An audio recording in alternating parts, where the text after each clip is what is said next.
Honestly and truthfully, there are no concrete provisions in the law to say that you must and be sustainable. Even though, yes, there are provisions in the law that guide in some way, but it's not a core requirement. When you want to do an estate, for example, you need to have something in law called an estate layout in Nigeria. And what that estate layout means is that within the land we have within the estate, you need to provide some space for what we call green area. So within that estate layout, you must plan for everything to ensure that the lives of those that will live within that estate is good.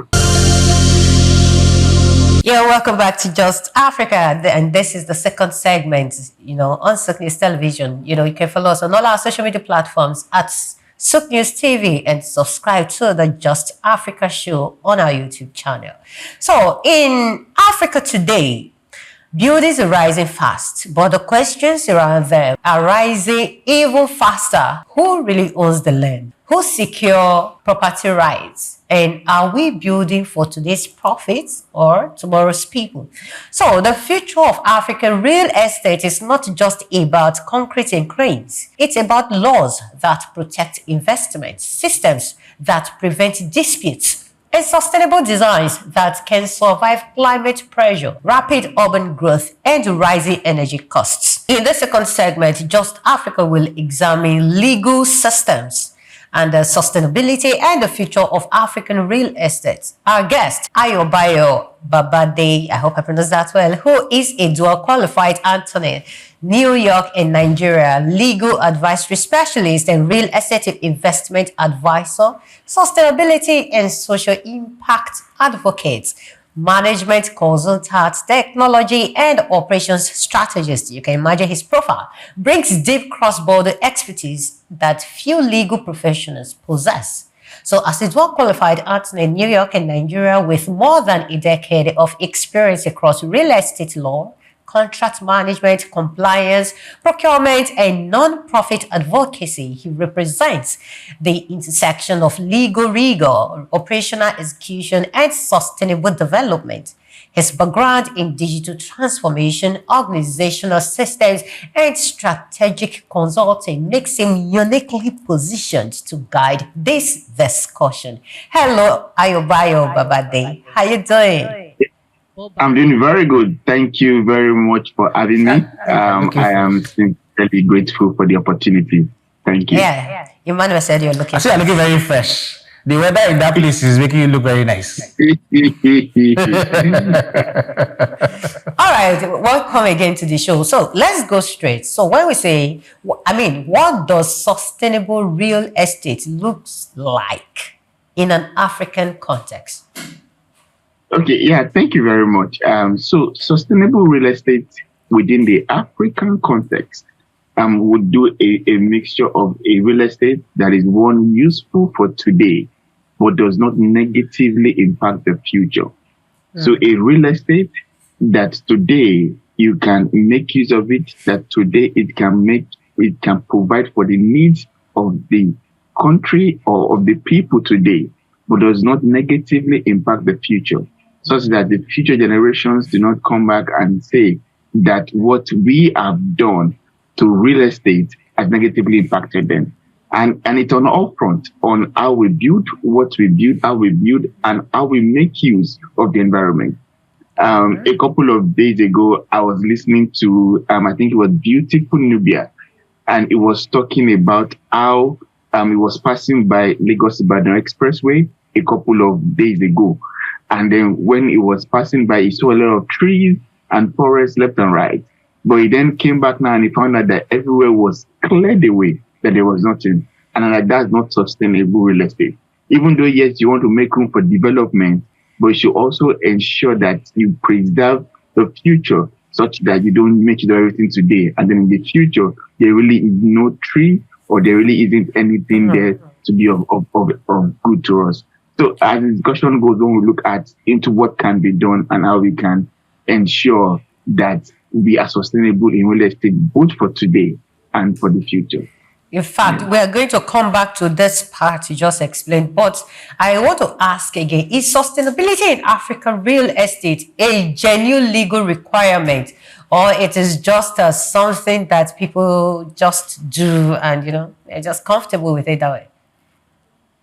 Yeah, honestly and truthfully, there are no concrete provisions in the law to say that you must be sustainable. Even though, yes, there are provisions in the law that guide in some way, but it's not a core requirement, and I would explain. So, for example, when you want to do an estate, for example, you need to have something in law called an estate layout in Nigeria.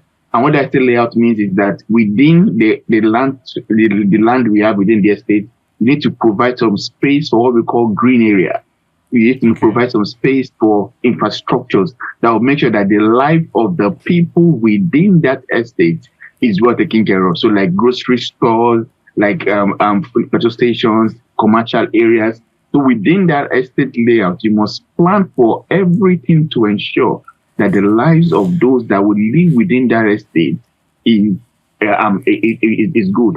Even though on paper, a lot of people do that in some shape or form, but the sad reality is that after they submit it and get the approval, the main thing that will ensure it is that constant follow-up and to ensure that what is written or what is approved is what is done on site.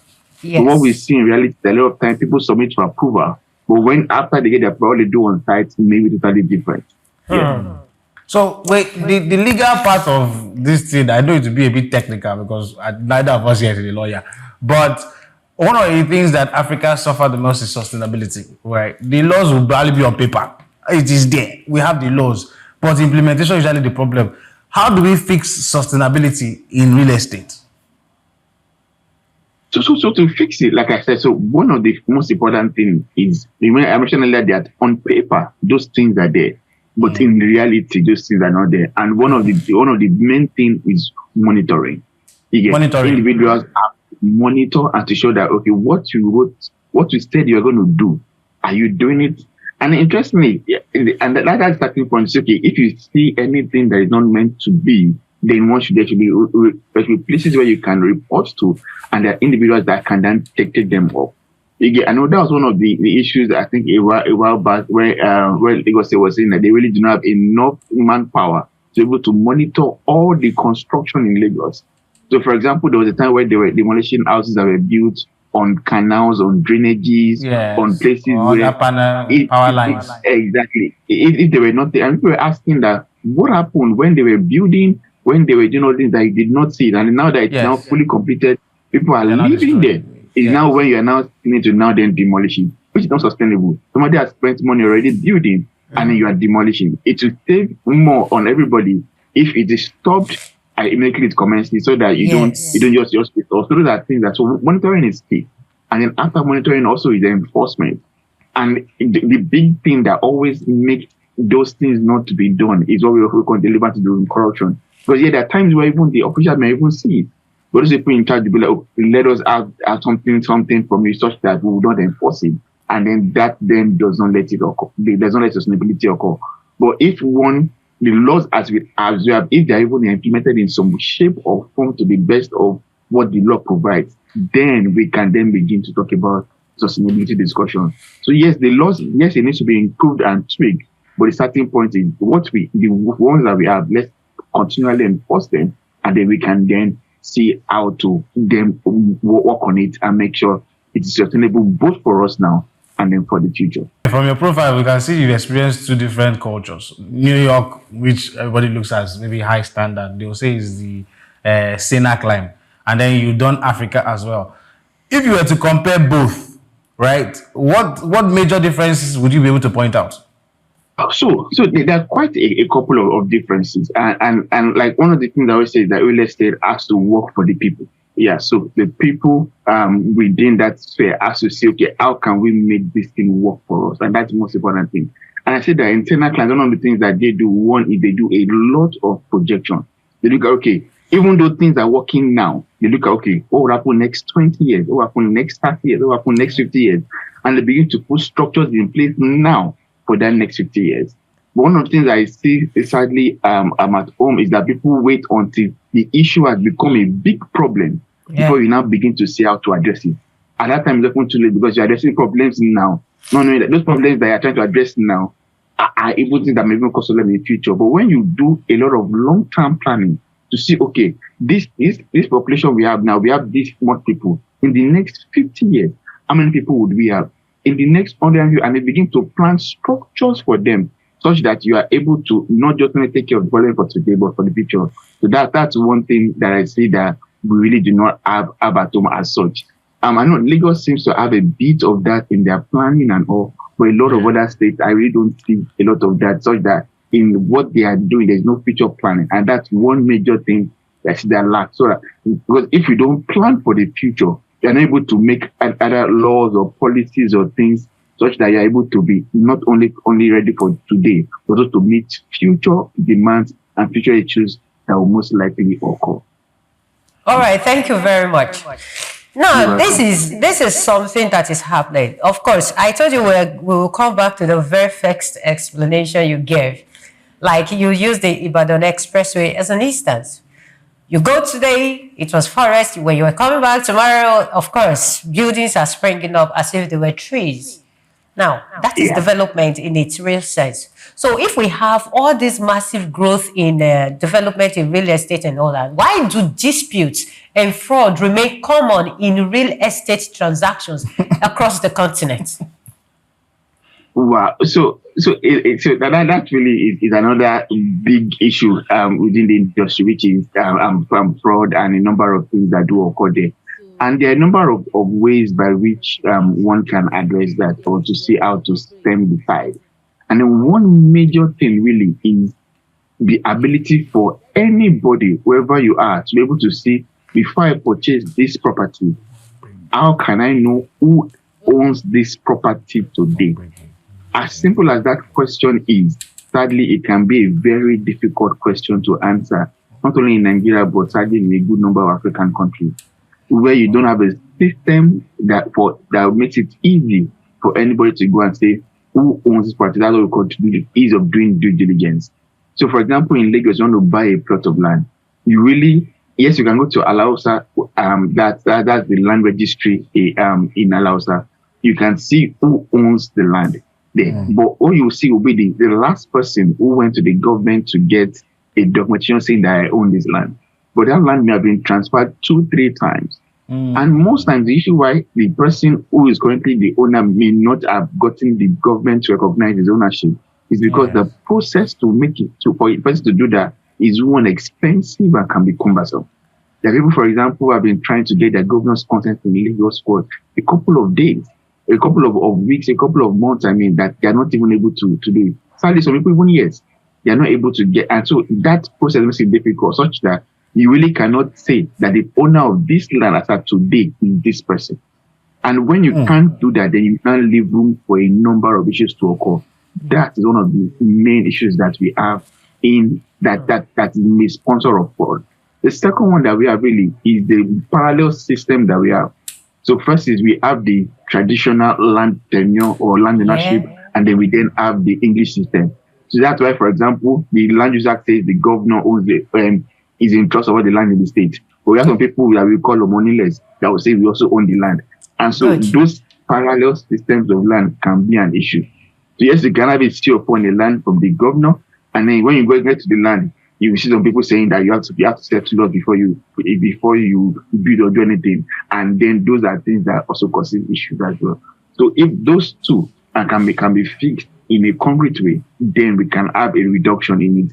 But sadly, you can't say you want to eradicate it fully because, like the Bible says, that of man is wicked, but it will reduce it largely. If anybody can say, okay, I want to buy this land, I can check to own it. Like you said, for example, in the United States, you can today, you see a piece of land somewhere, at the price of a couple of buttons, you can know who owned it in 18 something or 9 something up to the current owner. How much was it sold? When was it sold? You can see that record publicly available without having to go anywhere or see anybody. But sadly, in Nigeria and many African countries, you have to go to an office. You have to make sure it's a lot of process to just know who owns land. And if you cannot do that simple first step, then it becomes it's fraud is what you see everywhere. I want to ask again, if property laws were actually enforced consistently, which real estate practices would collapse overnight? That's a good one. Yes. Wow, that's a very interesting one. If it was enforced As it should be. effectively, Yes. to be better actively, which would collapse the fastest. So I think, interestingly, not collapse, but which one will shape it? I think, interestingly, the lowest hanging fruits really is the estate agency. And I realized that there are people that say virtually right now almost everybody is an agent. Yes. Exactly. Got a painter to paint his house, and then was like, oh, that after you finish painting, I want to get somebody an agent to help me later. I was like, I was like, I'm also an agent. And so actually everybody just says they are agents, and so that's one aspect that will really be shaped.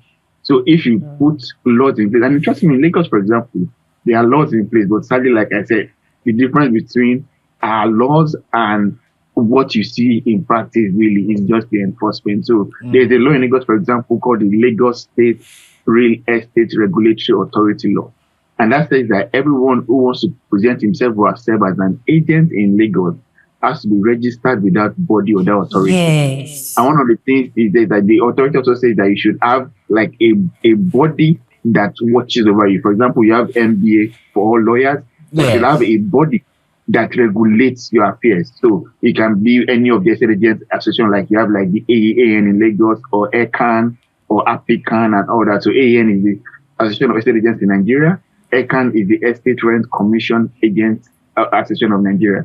So you should be part of any of those bodies, so that if you are caught for doing anything wrong, that body can then discipline you appropriately. Yes. That is what the law envisions. So that law is in existence, but sadly, many people even don't know of the law, or many people don't even follow it. So, for example, before you even start with an agent, especially, okay, the act agent, are you registered with Lastrera before you can then do business with the person? But you see many people who have rented houses may not even have heard of Lastrera or even heard of the organization I've mentioned. They won't say you want to even try to say that, okay, are you a member of this association, or are you registered with the government? So that's the starting point. That is one aspect I know that would really have a lot of it. A lot of people would really be affected by that. Yeah. I was raising my hand thinking, I'm sorry, I'm taking lectures. I'm sorry. Okay, so, Barrister, I grew up in Lagos, right? And we were not using agents. I mean, but growing up, what we used to see there was these to let signs. We used to see to let signs in front of houses that were empty. And then things were good. I'm sorry, things were good. Prices were still reasonable. But with the introduction of agents, we're now seeing skyrocketed prices, sometimes higher than even what the landlords or the owners of the building perhaps have put out. Is agency, I'm not saying whether agents are bad or wrong, but is it now a blessing than a curse, or a curse than a blessing? Okay, so a lot of times, sadly, it's not the system, but it's the people. Sadly, that is the issue, not the system. So agency is intended to be good, such that if you desire to get a property, you can meet an agent and then it will show you options. It can give you options, and then you would see and then you would choose the best out of it. But sadly, a lot of people try to see, how can I make the best? Or how can I make more than I can from a transaction? And that is when we now begin to have issues in society. So one is, for example, you see people, agents that would they'll collect a fee for you to for them to even show you property options, and then after they show you property options, and then they can now decide to say they want to charge you again. So it can be a lot, or charging you like ×2 or ×3 of the amount of the rent as commission and all that. And then normally there should be agency fees, and then legal fees, and then sometimes caution deposits. You can see the agents will then collect all these amounts and then pocket it, and then so you can see there's a lot of, it's more of the people, is that greed of the people that is the issue, not the system. System is aimed at making the process seamless. Somebody who wants to get a house can just put an agent, and then it will then show options to you and then guide you through the process. Agents want to even fight for your interest. Yeah. That's what agents should do. Like, so for example, and the landlord wants to give you a price, they just to tell you, yeah, no, this person is a young person, he needs this help, and then advocate for you. That is the role of your agent. But sadly, we see the opposite now, where the agent tries to get the best of the transaction, tries to, and then that really is the issue. Not the agency system, but the people, which really are the issue. Two questions in one. You are in a different clime, or is that how it's done there? Yeah, so like I said, interestingly, many of the framework that is adopted here really was attempting to, like, for example, in New York, before anybody can even say he or she is a realtor, the person has to be registered with the National Association of Realtor, and the person has to be a part of a brokerage. And even before you even get to even that level, you would need your exams. You would have to sit down and take exams. After you take exams, you need to be attached to a brokerage for at least 2 years before you can then say you want to. So there are a lot of process that you go to do that you to fine tune you, and then you would not have these issues. But like I said, sadly, we have people who are tailors today, and the next day they say, I'm also selling land, I'm selling house, I'm doing agency, and then that is one of the issues that we have. So if we're able to streamline it such that anybody that presents ourselves as an agent has to have some fundamental things that he or she has to go through or know to be able to effectively perform his or her duty, then we can have better quality agents, and then we can avoid some of the issues that we are seeing now. But because of it's just anybody that can come in, that's why we are having the freedom of people that we're having. But like I said, but if you want to enforce it fully, a lot of people will be without jobs, and it can affect that sector very well. Yeah, and we can. It's safe to conclude that perhaps that is part of the problems that Africa has in terms of real estate environment or industry, because of all this unregulated entrance into it. You're a lawyer. I want to ask this question, so I'm going to ask it generally because I'm sure everybody wants to know. Caution fee and what's it? Our service charge. Please, what is the back into it? So interestingly, there really isn't a laws around that. Probably that was something that the legislation can look into to fix some laws around it. Because I know recently they fixed laws on agency fees and legal fees now. So, but caution has not been fixed. But the industry practice or the best practice really is a maximum of 10% of the rent is what is the industry best practice. 10% of the rent for caution. For service charge is based on the service that is provided for you. And when they don't provide the service, they still charge you. Yeah, so for example, what does service charge entail? So, some entail the basic, which is like cleaning, security fee, and cleaning of common area security fee, and so that's like the basic. Some can include like powered lights and water and all those things. So the more services that is provided, then the more we'll pay in service charge. And there are also rules of best practices around that. One of the simplest basic rules is transparency, meaning the facility manager should make this is the amount you are collecting in for all the service charge. This is the amount you are spending out as service charge. So, for example, the service charge has something like, because all the security fees that will be paid out, the light, the money for light, the money for water, the money for this, if they're using diesel and all those things to power whenever there is no PHTN or get their disco or the disco light, you'll be able to know, okay, what is the amount that would go for this and that. So if there's transparency there, people would not have an issue. People would not feel cheated. But the issue comes in when people feel cheated that, I'm paying this much and I'm not seeing any service. Or I'm not seeing where the money is going to. Then that's where the issue occurs. But if there's best practice of transparency in service charge delivery, then there will be minimal issues. If you say, okay, this is the amount that was made, this is the amount we have spent, this is the balance, and all, and then people are able to see where their money is going to, people would not have an issue. But when people don't know, when you're collecting 1 million, 1.5 for service, and then they're like, there's no light, I'm not seeing, my track is overflowing, and then there's no service. That's when people get angry to say, what is happening? I'm paying so much, I'm not getting value. When people get value and they see where their money is going to, people would understand. So just that transparency don't to fix for service charge, but for caution averagely is 3% of the rent. That's what is like the best part of the industry average. All right, thank you very much.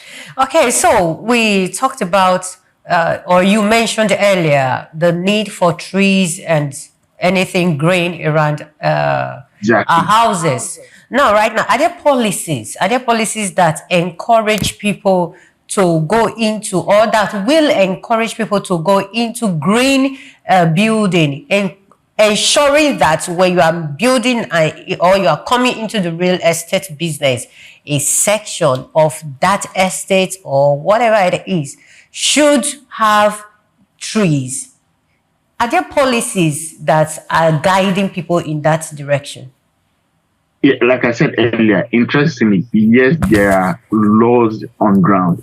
Yeah, so in the physical planning regulation, physical planning law, like I said, if you are doing an estate, you need to have a portion of it for green area. You get to in the Lagos State, in the Fiscal Planning Authority laws and acts. So there are policies there that should have a section of it for greenery. Also, if you want to do a project in an area, so for example, you want to do like a school, a hospital, and all those things, or if you want to do a major project in any area, it's something we call environmental impact assessment. There's a law in environmental impact assessment as EIA that states that you need to do a study to see how this project you want to do would affect the environment where that project wants to be. So it's a law. And then before you do any major project in any area, you must submit that report to the Fiscal Planning Authority, to the government, for them to look at it. They will call people in there to see how would this thing affect the environment, and what measures is the company or the person doing the project will it take to ensure that those negative impacts are avoided in that project. So those laws exist. But like I said earlier, sadly, there's a difference between what the law says and what is happening on ground. And so you see people, like I Yes. said, who would do either the AI report, they'll submit it, they'll not work on it, or people who will submit the estate layout that says that yes, they should do, they will do this, and then they will not do it. And interestingly too, I remember there was a while ago, Lagos government published list of estates in Lagos that they don't even have, that they don't even have estate layout. And some of Yes. them have already sold out the entire Exactly. estate. They don't have Yes. layout at all. So those are things that do occur. Okay, now what the law says and what people are doing, sometimes they are on parallel lines. Now, our Exactly. courts, are they equipped enough to handle these cases where people break the laws, real estate laws? Are they equipped enough, or we are just doing this fast building? You know that yes, this person, this developer, or this house owner is not keeping or building according to the stated laws. Are people arrested? Are people tried in court? Or we just fold our hands and watch them do what they want to do? Yeah. So the sad reality is that until something happens, that's when we take action. You get so sadly, for example, like whenever the building collapsed in Ikoyi, it was Yes. until it collapsed that people were like, oh, what would, and then people started taking action, then they would, the people sadly, what happened, the Lekki Garden saga, it's when issues occur, that is when actions are taken. Yes. But most times, if things are, if there really is no damage, people hardly take action. And that's because also the court is also under issue. Sadly, the court is really, really congested. Someone was discussing with me a while ago that an average case right now from High Court to Supreme Court be looking at averagely 30 years for one case from High Court to Supreme Court. And so it's something that even High Court, real estate matter in High Court takes averagely 6 to 10 years from start to finish. Hey. And then you now go on appeal, and you now go to, so it can take a long while. And so it's a lot of money, a lot of investment. And so that's why sadly you see people don't push it. Also, sadly, the real estate is very capital intensive, and so because of that high volume, and it's also very emotional. There's high emotions, and people tend to play on that to do a number of things that are not right. So you see, there's a lot of, because of there's a lot of money in that sector. There's also a lot of bad things that happen, for want of it. But let me just be clear: there's a lot of bribery in the sector, so people can know what is wrong. You know how to settle people such that they do. So there's a lot of those issues there that do occur in this sector. But if we are to prosecute individuals, like I said, a lot of people will be out of business, a lot of things. But we did that's where we need to get to. And like I said, the most first starting point is enforcement, is monitoring. If you have people on ground, I know because the government is trying to do something such that they want people to be able to report to them, and people can get some incentives by reporting to them.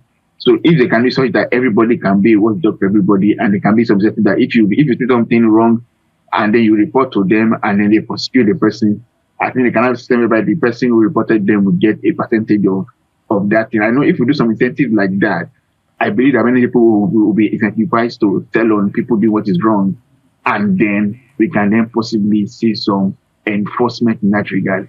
Also, one big thing that I think a lot of us need to do is also to do a lot of making people understand what the law is. That is a certain point. Many of the laws, many people don't even know about those laws, let alone to be able to even enforce them. So this will be a lot of education. On many of my platform, I try to do that, but it's really not there at all. Many people don't even know what the law is, let alone knowing what to enforce. And so that's why many tenants don't know their right as tenants. And then so it's a lot. Even many landlords don't even know their right as landlords, or citizens don't know their right as citizens. And so if people are not even aware of the law, how would they then enforce the law? So those are some things that we can put in place to move us from where we are to where we ought to be. Okay, so now you are a lawyer, you're Anthony, and you are here for Africa and for New York. Now you are working, just as Mbulu said earlier, two different cultures, two different countries, two different continents generally. You understand? So is there a blueprint that is working over there for you in New York and for the country generally, that you think that Africa can adopt and make our own system better in terms of real estate development, management, and everything? Yeah, so honestly, I don't think adopting a blueprint really would be what will work. I believe strongly in the people looking at, okay, this is where because where you will start from, where many of the other clients that you see, they do not get there in one day. It's one, like I said, it's one thing they do, which is future planning and saying, okay, this is where we are now. But in the next 50, where do we want to be? How can we work our way from here to there? So if there's a work to adopt, yes, we can do that, which is, let's be conversing with ourselves that, okay, where are we now in African real estate? As the people, as a government, where do we want to be in the next 10 years, 20 years, 30 years? And we can now outline principles and strategies that will get us there. If we do that, then you are right. So that really is a starting point for us to say, okay, where are we in real estate and where do we want to get to? And then what are we going to put in place? Once that is done, things will be very much, be very, very good. But I think one other challenge that we have is that our problems are not solved in isolation. There are other things that also come into factor. One big thing that I will notice sadly is that once there's a change of government, the new government tries to say, okay, I want to do something new. Yeah. And there's a lot of somersault and overrun. But in alternative clients, there's the roadmap of 50 years, 100 years. So government in, government out, those roadmaps that is collectively agreed on are followed. So it's just a government's plan major for another government's plan. For that roadmap is the same. But we have a government that will do something, and the next government say that no, I want to do my own thing, and do something entirely. It's not even opposite. And then that government will come again and say, I want to do something, and do another thing opposite. And then so we have that policy somersault from government to government. But if we have this either statewide or countrywide long-term plan, 50 years, 100 years, this is the Lagos we want to see. This is the Nigeria we want to see. This is the Africa we want to see. And then we now begin to work on it, government in, government out. That's the general thing. About 4 years is too small to do major long-term development of plan. And even after the 4 years, some years are spent to a campaign, some years are spent to thank those. And you have like 2 years for real active on-ground work for 4 years, sadly. So that's really one of the issues that we have generally. Last question from me. I'm going to like to make this thing very relatable, like personal. In Lagos specifically, one of the problems we're having is rent, high rent, right?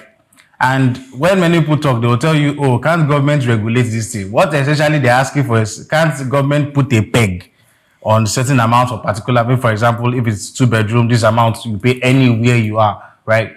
Is it possible for governments to be able to peg prices of rent in an urban city? So interestingly, it is shocking that Lagos has done that before. There was what we call the Rent Control and Recovery of Premises Law.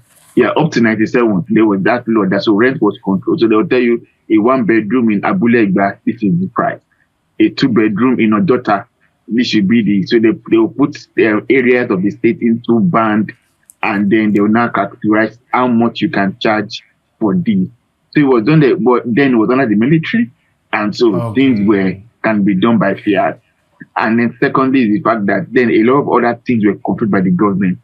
But the question always asked now is that since the government is not controlling the cost of cement, the cost of land is not controlled, the cost of other factors are not controlled. If you now have to control just rent, then would you not make it unattractive to be able to invest in real estate? Because many of these other prices are what factors are being factored into rent. Someone that spends so much to buy land, so much to buy cement, iron rod, building blocks, roofing, sheet, and all that, where all these things are not regulated, and you not regulate the final product, which is the rent, where the person used to recoup is your investment, then that can be a mismatch. But if all these factors are regulated, so for example, you regulate the cost of materials, encourage local production of building materials, and you regulate all these costs. Like say building sheets should not be more than this for this quality, and wood should not be more than this for your final product, or doors should not be more than this. If all those things are regulated, then government cannot have the impetus to regulate rent. That's one. The second thing, for example, of things that can drive the price down is if the government itself invests in real estate. Lagos too has done that before under Jakonde, where we have Jakonde estate. So when the government itself is pushing out affordable housing units into the market, people say that the rent, there's a government housing rent that is this amount, so your rent would be a little above that government put price. Then that is one way that can tell me. But if government is not interested, is not involved in all these areas, I want to just put the price on rent alone, then there will be issues. People will be like, oh, you are not involved in any of these things. I spent so much on it, you know, to pay the final price. So that really is one way that one can look at it to make it better. All right. Thank you very much for joining us on today's show, Barrister Ayo. Thank you for having me. Thank you. I hope I will call on you next time you'll be available. Yes, by God's grace. All right. Thank you so much.